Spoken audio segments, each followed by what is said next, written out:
Ahoy there! Here we are, navigating the strange waters of public access in 2023. The year started with the AIM studio being shut down due to COVID.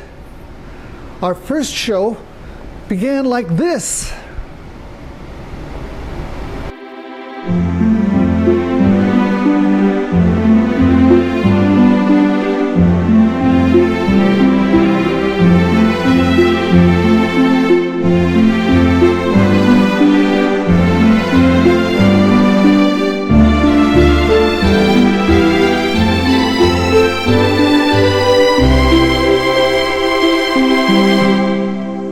But then the reopening of the AIM studio brought about a time of change and growth and progress.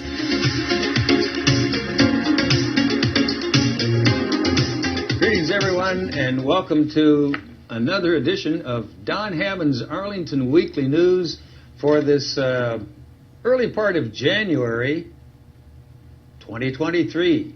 Happy New Year, and thanks for joining us. I'm Craig Nolan. And I'm Valerie Young. Did you finally put your Christmas decorations away there, Craig? I mean, you know. No, actually, I still got a little bit of garland left on the rail. You know, the birds like it, so we leave the garland out there, and we like to see them. Still a little festive. It's still a little bit of Christmas stuff left. So how about you? Yeah, just a little. You know, I like the lights. That's what I like. That's the last thing I take down. You know. Well, again, we welcome you and thank you for joining us for this edition of Don Hammond's Arlington Weekly News. Here in January 2023, we've been away for quite a while, and but we're back. So we're going to bring you some news items for this edition of the Arlington Weekly News. Here we go. In COVID news, the XBB variant now accounts for about 40% of infections in the country, according to the Centers for Disease Control and Prevention.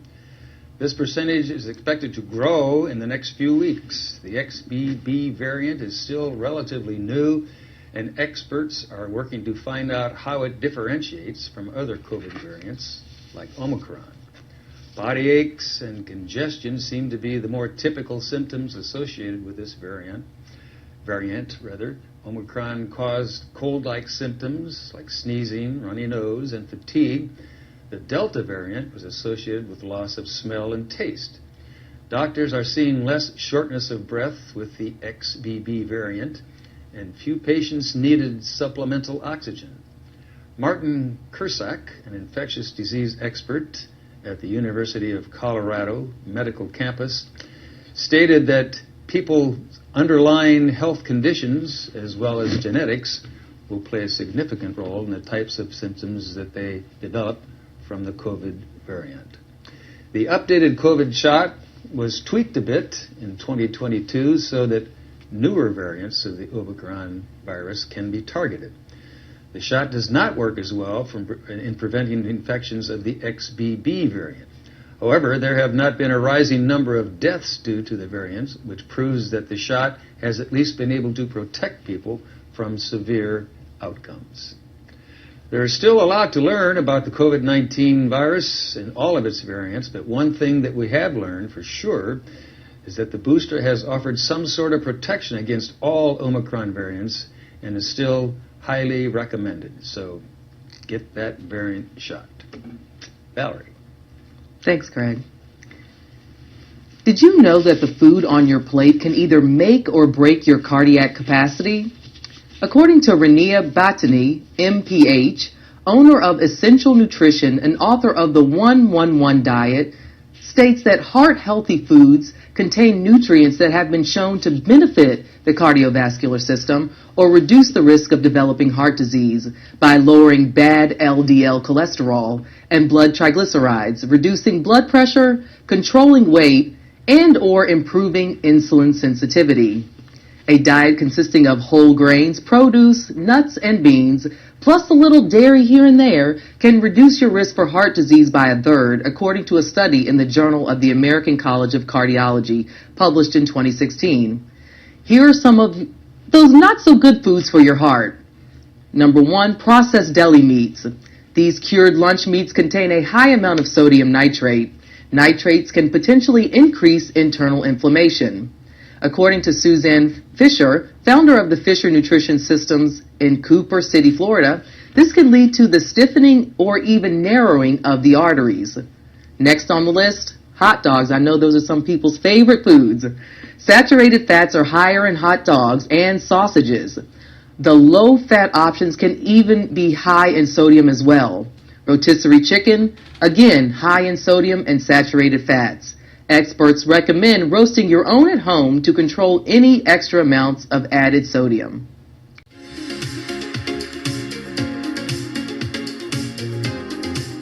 Greetings, everyone, and welcome to another edition of Don Hammond's Arlington Weekly News for this spring edition, Take 2. I'm Craig Nolan. Thanks for joining us.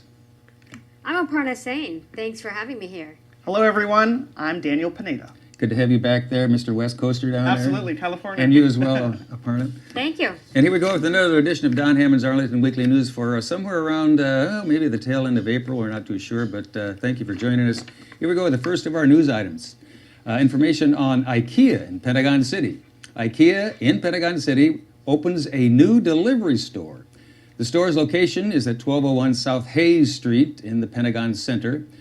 There will not be any inventory in the store. Instead, customers will meet with IKEA salespeople where they can plan any of their rooms that need attention and help get those rooms furnished. And they can do it for delivery. IKEA comes in handy most of the time when it comes to furnishing needs that require extra help, like kitchens and bathrooms.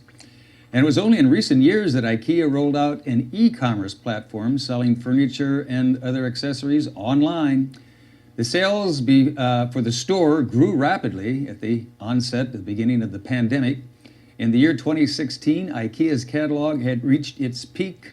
Nearly 200 million copies had been distributed, 69 versions in 32 languages. The print catalog for IKEA ended its distribution way back in 2021 after 70 years. Hard to believe. For more information and, that's it about IKEA. Sorry, you're next, Aparna. I am so excited about IKEA. IKEA, that's good. I can't believe IKEA's that this coming is to Arlington. happening. That's great. I will miss the catalogs, Yeah. I will say that. We need our furniture here in Arlington, right? We do need our furniture. We love our Yes. furniture here in Arlington. And Okay, having an IKEA is awesome. Aparna, All your right. turn. Here we go. No more flight delays in Reagan National Airport. This is very important news. All right. Can you think of many things that are more frustrating than flight delays when you're on vacation? I can't. Just imagine if there are some sort of plan put in place just to ease flight delays. Hallelujah. We're here to bring you a story on just that. The FAA has announced plans to ease delays in the summer at Reagan International Airport here in Arlington. This is big news. This will even include areas stretching out to the New York City airports. Between mid-May and mid-September of this year, the agency will widen regulations surrounding the number of slots at the airports. Reagan is considered a Level 3 airport. This means that it has constrained capacity due to available infrastructure. The slots given an airline the right for an aircraft to take off and land at the specific airport at a designated time. According to CNBC, popular airlines such as United and Delta are very much on board with this.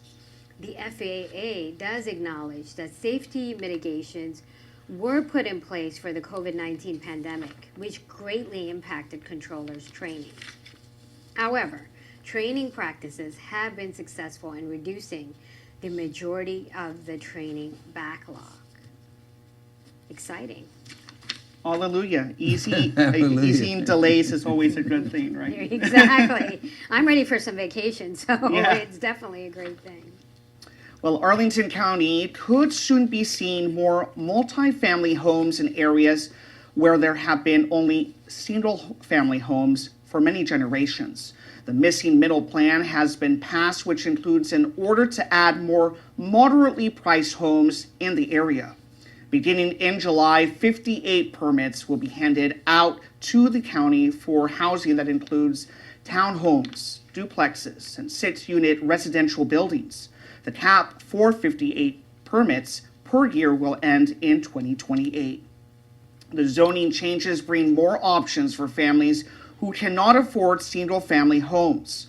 On average, a single-family home can go for more than $1 million. County Board member Katie Crystal stated that changes will help government workers who are priced out of the housing market. Others who support the new zoning feel that it would also get rid of government policies they claim discriminate against people of color. Those against the new zoning feel that many disadvantages can be brought to the situation, including increased traffic, strains on schools and infrastructures, and finally, certain preferences to the newer residents as opposed to people who have been living here for a while. Craig. All right, Daniel. Also, in our news items or CBB items, there are several groups of parents in Arlington County who are looking for drug abuse treatment for their children. This has led to an increase in petitions filed in the juvenile court seeking the court's intervention.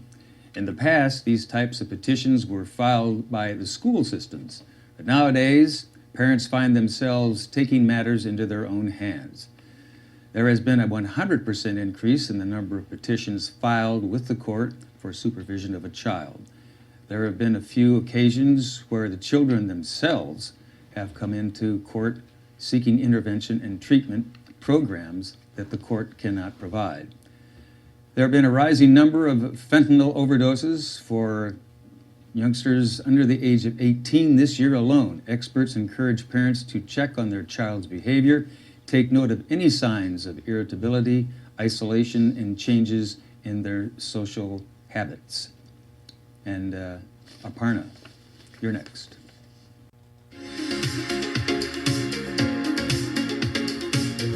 Hello again, everyone. Greetings and welcome to another edition of Don Hammond's Arlington Weekly News. I'm Craig Nolan. Thanks for joining us. And I'm Valerie Young. Thanks for joining us. And boy, it feels pretty good here in the studio. I hope your things are as cool where you are. Warm today. Yeah, we needed a little AC today. But April showers are gone and we're into May here. So this is our edition of Don Hammond's Weekly News, Arlington Weekly News for somewhere around maybe the middle part of May. And we thank you for joining us. We have news, and some CBB, Community Bulletin Board items, and then our 55 plus, formerly known as News for Seniors, 55 plus segment, and that's our show. So here we go. First of our news items is this one, the Social Security system. This program is expected to run out of cash by the year 2033. According to the trustees of the program. Medicare will also be likely to run out of funds by the year 2031. And making an effort to resolve this issue could involve some political opposition, you might think, while doing nothing is likely even worse. Social Security benefits are supplemented by a trust fund, and due to the country's slow economic growth, this fund is expected to be depleted by the year 2033. Some 66 million Americans receive Social Security, and they could see their benefits cut from 23 to 25%. The Biden administration has proposed extending the life of the Medicare Trust Fund by at least 25 years as part of its budget, and this can be achieved through higher taxes on wealthy individuals. However, similar fixes for Social Security have not yet been proposed. With a generation of baby boomers retiring, fewer workers are paying into the Social Security program, which would then support the rising cost of benefits. Receiving the program, take to the problem, will require either higher taxes, lower benefits, or a combination of the two. So we'll see. Stay tuned for that. Valerie. Thanks, Craig. The Yellow Line for Metro riders in the D.C. area has resumed service. Now getting to D.C. will be easier for residents of Alexandria and Arlington. Service has been suspended for 8 months as repairs needed to be done to its deteriorating tunnels and bridges. The Yellow Line has always proven to be a quicker way to D.C. than riders of the Blue Line. The Metro's repair project cost around $384 million to complete. Crews working around the clock were replacing over 1,000 steel plates, mitigating water issues in the tunnel, and upgrading communication cables used by regional entities. Yellow Line trains are currently operating every 8 minutes on weekdays from 6 a.m. to 9 p.m. Trains will also run every 12 minutes all other weekday times and on weekends. In the month of June, service will begin running every 8 minutes daily. Craig? And also, maybe we should just mention a technical note. Aha! Looks much better with this. And thanks to Jay for the optical assist here tonight. Due to technical difficulties, our teleprompter is not with us tonight. Although it's out there, it's not working. So we're doing everything the hard way off the hard copy here. Okay, some more information now on the Yellow Line improvements. The next big news for the Yellow Line is its new station. The Potomac Yard Station in Alexandria is now open and services both the Blue Line and the Yellow Lines. It runs between Reagan National and the Braddock Road stations. Despite this good news, there will unfortunately be a few more projects that will cause temporary closures of at least single tracking. From June 3rd to June 25th, the Vienna, Dunn-Loring, Merrifield, West Falls Church, and East Falls Church stations will be closed on the Orange Line. The Silver Line from Ashburn to McLean will also be cut off from rail service, continuing into Arlington and the district. From June 26th through the 16th, July 16th, that is, will yet again be another shutdown from Vienna and Dunn-Loring Merrifield stations. East Falls Church Station will remain open, which will mean the Silver Line will not be impacted by this shutdown. For more information on any upcoming shutdowns and shuttle alternatives, you can visit Metro's website at www.wmata or WMATA.com. All right, Valerie.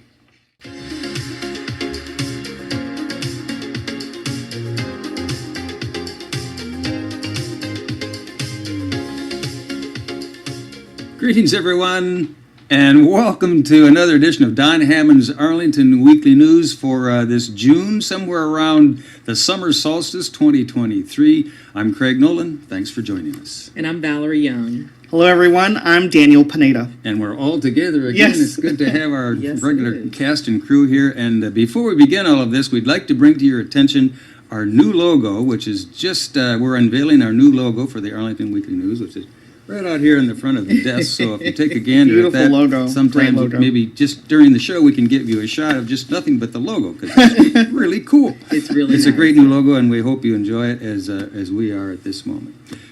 The Arlington County Police Department invites Arlington neighborhoods and organizations to gather for National Night Out. This event will take place later this summer on Tuesday, that's August the 1st, from 5 p.m. to 8 p.m. NO, or National Night Out, is a national program held annually on the first Tuesday of August.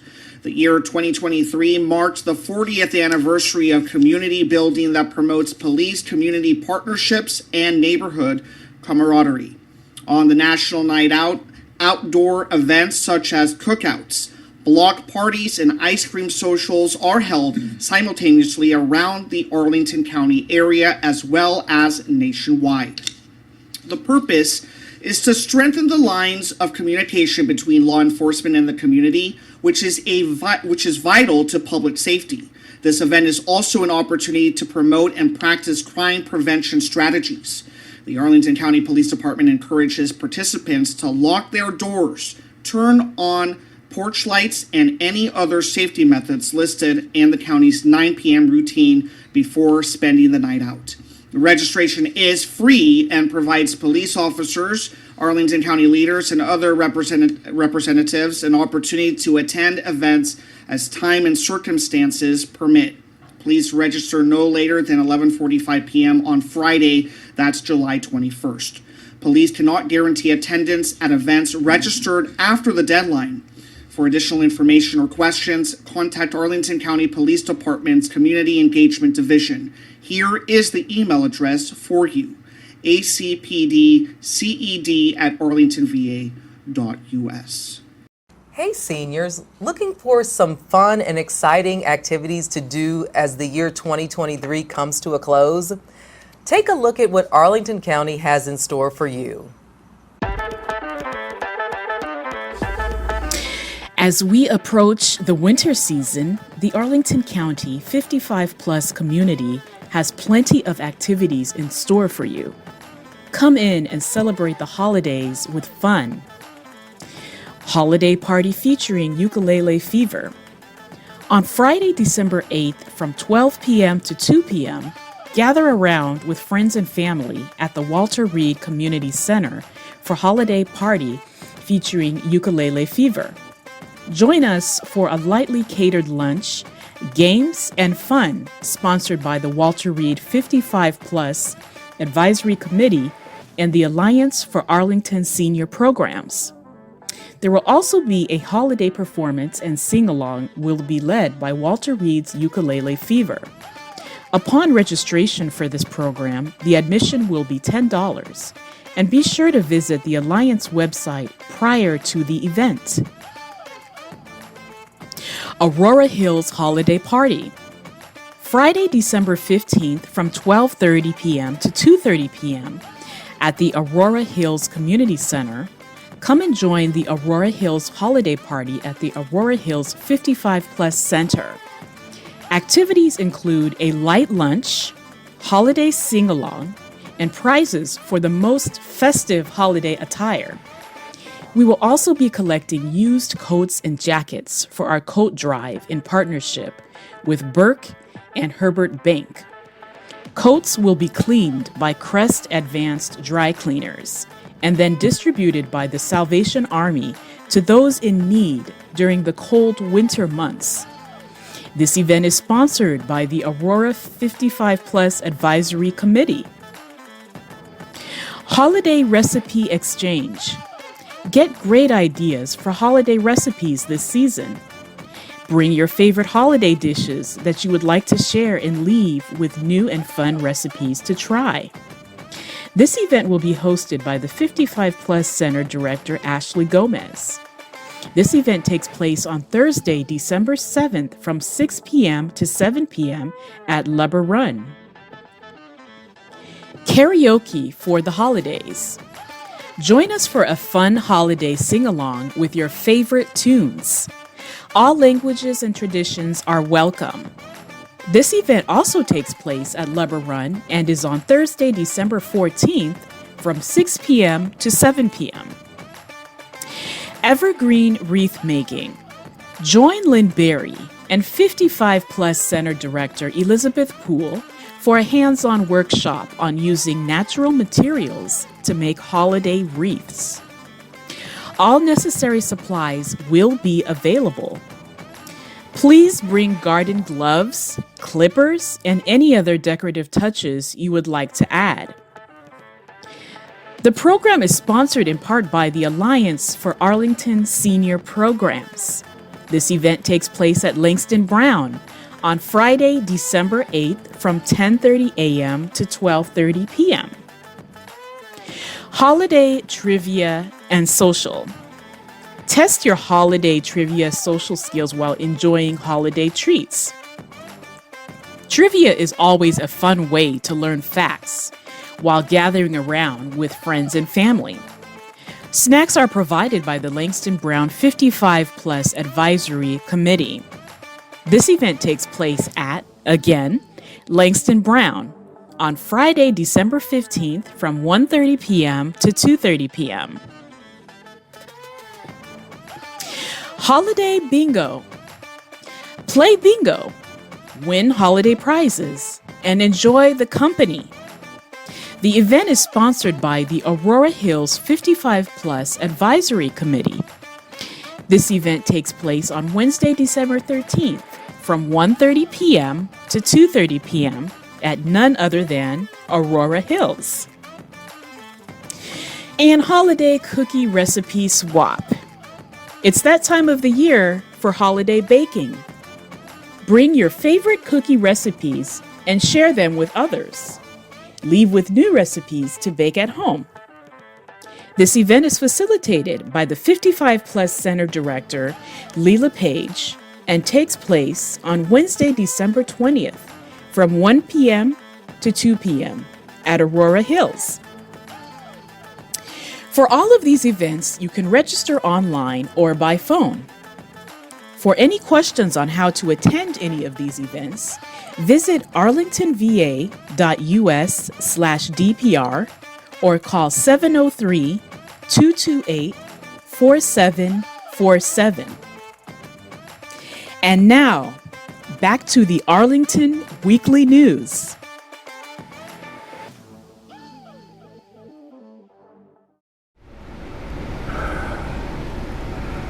Well, 2024 is bound to bring still more changes, but producer Michelle Boateng will no doubt persevere. Sail on!